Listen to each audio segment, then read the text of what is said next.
जज साहब इसी आदमी ने अपनी बीवी का कत्ल किया और जंगलों में फेंक दिया, और जज साहब आप इसी को बोल रहे हैं कि अपना केस खुद लड़ सकता है।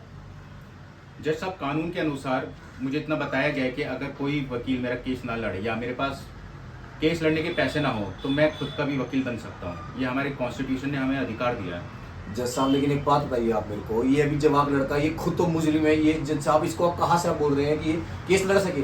ये तो सरासर अन्याय है जज साहब कोर्ट का। जज सर, मैंने बचपन से ही सुना है कि नॉट गिल्टी अंटिल प्रूवन। अभी कुछ प्रूव हुआ नहीं है, इनको ऐसा लग रहा है मैंने किया है तो ये आके बोल रहे हैं, ना कोई एविडेंस ना कोई केस स्टार्ट हुआ है। अभी तो मेरे को केस लड़ना भी है, ये पहले ही से मेरे को दोषी साबित करके केस खत्म करना चाह रहे हैं। जज साहब एक बात बताइए, अगर ऐसे मुजरिमों को हम खुद ही केस लड़ने देंगे, फिर जो पूरे अपने देश के अंदर इतने मुजरिम हैं फिर वो तो सबके सब भी केस लड़ने बैठ जाएंगे। जज साहब मानते हैं ना जज साहब आप? फिर आप कैसे अलाउ कर रहे हैं इसको?